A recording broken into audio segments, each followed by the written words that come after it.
All right, we are back with Roto Joe, not to be confused with Sound Guy Joe, but Roto Joe is back. Recurring segment, Tearjerkers. And last time we hit, what did we hit? Was it round two? Round two wide receivers. This is round 3-ish running backs, and I'm really excited about this. We got 5 guys. These guys are going to shuffle around.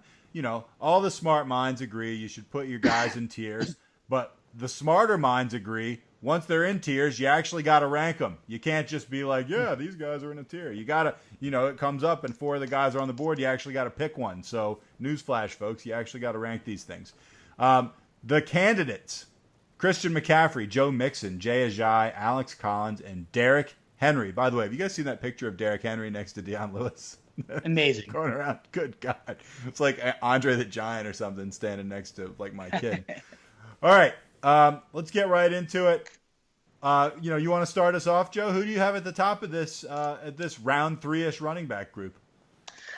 I think it's pretty clear that McCaffrey belongs at the top of this group here. I know Wolf was talking about, we got to get this guy in the tier. I think he's a tier above. I know you're not a fan of C.J. Anderson coming over and taking some carries. You think that kind of limits his upside, which I agree it can. But, he was a running back 10 overall in PPR leagues already last year. Let me ask you, do you think he'll probably get more touches than last year, Wolf? I think he should get probably more, especially after this last preseason game. I'm reevaluating just a little bit because he got the goal line carry. C.J. Anderson was nowhere to be heard of. What I'm more nervous about, though, is can he actually get a league-high 113 targets yet again this year? Especially now you got Greg Olsen coming back healthy. You got DJ Moore now in the mix, and he looked like a catch-and-run beast in the preseason game. So maybe he gets a little bit more rushing work now, even if CJ Anderson, in my opinion, is a much better version of Jonathan Stewart.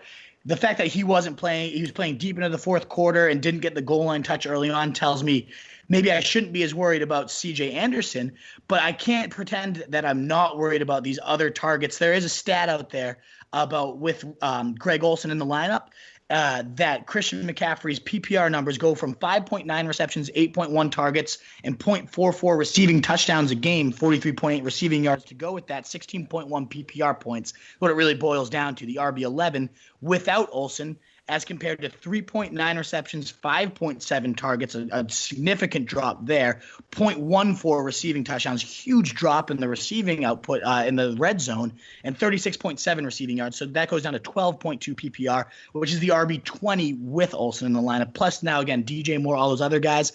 I'm more worried about the receiving volume. I think it'll remain about the same. We know how much Norv Turner loves to pepper his backs.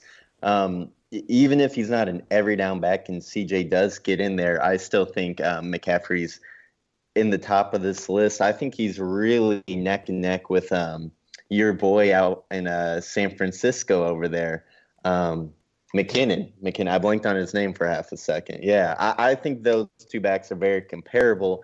The only difference is we've seen McCaffrey do it for a season. Interesting. I would say I disagree that McCaffrey belongs in that next tier. I actually do have one of these running backs a solid tier above with McKinnon, Freeman, and it's as of this last Thursday. And that's Joe Mixon. We just kind of talked about this in our market report risers. I like that the Bengals offense was completely dominant. 2 touchdowns in one quarter, 103 yards from Andy Dalton going 6 for 8. Just Bill Lazor being very creative, particularly with Mixon, splitting him out wide and using him as a receiver. He sends 5 guys down the field, drumps it off to Mixon, and he makes a great spin move, makes 2 people miss for the 24-yard score. I love the usage I'm seeing there. I think it could be a true workhorse season for Mixon, and I think his lateral agility, his ability to make people miss, we didn't get to see it much last year because he never was getting out in space behind that bad offensive line. They beefed it up a little bit. They're using him more creatively to get him in space. We're going to see a lot more of those type of plays. I think his lateral agility is on par with even like the Le'Veon Bell's type of guys. So he belongs in the tier, atop this tier for me, not even in round 3, but up in the late second round. He's my kind of Christian McCaffrey at the top here. Do you have McCaffrey second on your list, Wolf? No, he's he's 4th. Who's your second guy? Jay Ajayi is my second guy. Okay, so Mixon Ajayi. Defend your Ajayi choice. He's the offensive line. You got to look at that. The best offense in the league last year outside of the Rams, the best offensive line in the league, and Carson Wentz coming off an injury. Maybe they want to put a little more more work on the shoulders of the running game. Ajayi more acclimated, but also on the last year of his contract, they've kind of hinted that maybe we ride the wheels off this guy, even though it is a committee history with Doug Peterson. Maybe they decide we got 1 year, let's get as much as we can out of him. And when you got that good of an offensive line, they ran the most traps in the league last year, which I love for Ajayi. He's great with blockers in front, one of the best guys in terms of open field vision. Doesn't have that breakaway speed, but is able to make that big play happen because he finds the space in the open field when he has those blockers. And it's going to happen a lot this year, especially with LeGarrette Blount removed, that early down role on block again. I love Ajayi's situation. I think he's completely undervalued this year. Joe, you got McCaffrey first. Give us your second and third guys. So my second guy is Mixon. You compared him to Le'Veon Bell. A lot of people did as he came out of college about a year and a half ago. He's really talented. You actually, one preseason game, kind of completely flipped your opinion on him there in that Cincinnati offense, Wolf. Hope it's not an overreaction. I know. I mean, what? How can you just be going all in on the Bengals? It's so weird. Anyway, go ahead. Sorry, Joe. No, you're good. Yeah, I like Mixon a lot. I think he's a good talent. He's a bit underwhelming last year, but he's a rookie, and the schematic situation Cincinnati was in last year was just a nightmare. So I agree with you there. I like Mixon a lot. My third, though, and the last three in this tier are all really close for me, kind of a toss-up. But where you seem to have a soft spot for Ajayi, I have a soft spot for Derrick Henry. I mean, the man is just a beast. I've been waiting for this guy to get an opportunity. Dion Lewis does not concern me as much as it will some others. I mean, I'm going to go and say he'll never have a year like he did last year. Last year was Lewis's career year, and it's all going to fall down from here. I'm not saying he's going to be no factor, but I don't think he's as big of a deterrence as some people are making him out to be. All right, so we got McCaffrey, Mixon, Henry from Joe. Wolf, give me your third and fourth guys.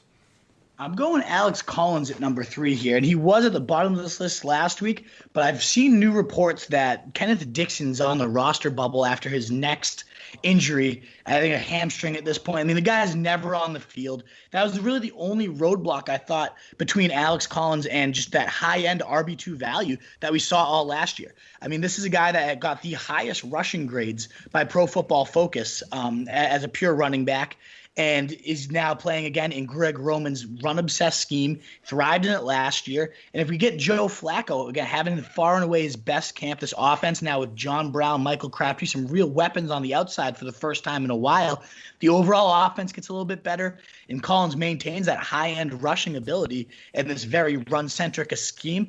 This is a stat that blew my mind. The Ravens, I think, Joe, you actually put me onto this one. The Ravens actually scored the 9th most points in the league last year, which blows my mind. I would have had no idea. It might be even more explosive, right? Isn't that crazy? I would have guessed like 25th. Yeah, me too. So they already were a competent offense apparently last year, and I think they're only getting better, and Collins is only going to get better in that. I love what I saw from him. I have a special soft spot in my heart, too, because he used my waiver wire pickup last year. That kind of saved a few teams. So you have the emotional ties there, too. He's the third on this list, and then McCaffrey is the fourth. Joe's clear, a tier above. But in my opinion, those cases I said against him, the target share going down, potentially the rushing work going down as well with C.J. Anderson. I don't really love McCaffrey's situation. I especially don't love the price I'm seeing at 18th overall right now. I think is a complete force and overreach on McCaffrey. All right, Joe, round out your list. Give me your number 4. Give me your number 5. All right, so number 4, I have Alex Collins. He's actually rising for me. It's kind of hard to figure out exactly why this guy is good, and it's got to just be vision. He knows where to go. He knows where to hit the holes. Not elite speed, not elite strength, but he just plays running back the right way, and it wasn't as pathetic as the rhetoric would suggest last year. And then my last guy I have on here is Ajayi, the bone-on-bone knee that just sits in the back of my head since he's been drafted, since it caused him to fall. I think the Eagles are still going to run somewhat of a committee. I think Ajayi will be the clear lead now that Blount is gone. But I don't think Clement is going to disappear. I think he'll actually get more work than he did last year, and Sproles as well. Henry, Collins, and Ajayi are the last 3 on here for me, but they're all really close. Wolf, round out your list. That would put Henry at the bottom. And again, I hate to say that because It hurts me to hear you say that, Wolf. How much I love the guy as a pure beastly runner, a steamroller, Von Miller's combine, and he's thrived every time he's gotten that opportunity. It's more about, is he going to get that opportunity again this year with Dion Lewis coming in? I know he's a smaller guy and has that high-end injury history. So if he gets hurt, Henry's going to be a complete, utter monster. So you got that upside. You got that huge ceiling. I think his ceiling might be as high as anybody on this list. But I think the floor is pretty low because Matt LaFleur is all about merging the running and passing games here.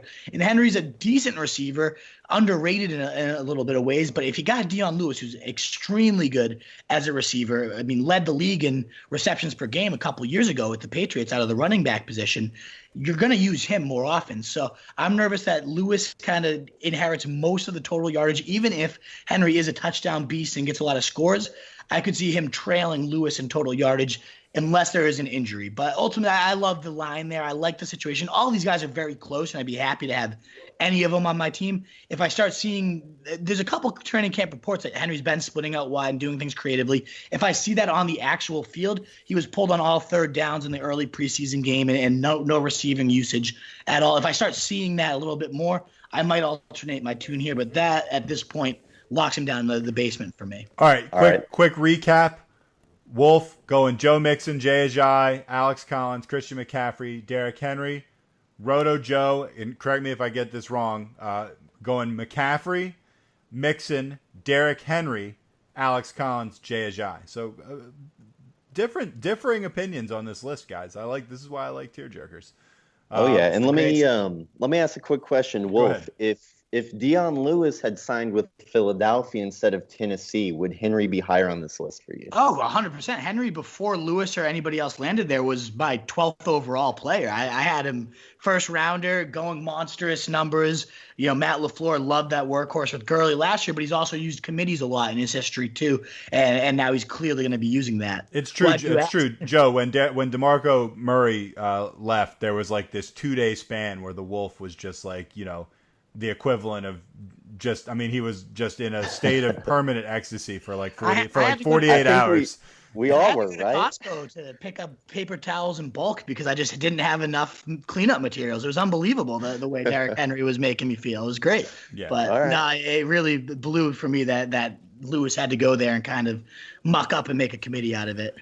All right. Okay. Roto Joe, thanks for your time. Another great episode of Tier Jerkers, round 3-ish running backs. Thanks for joining us. We'll see you later. I appreciate it, fellas. Always a pleasure, Joe.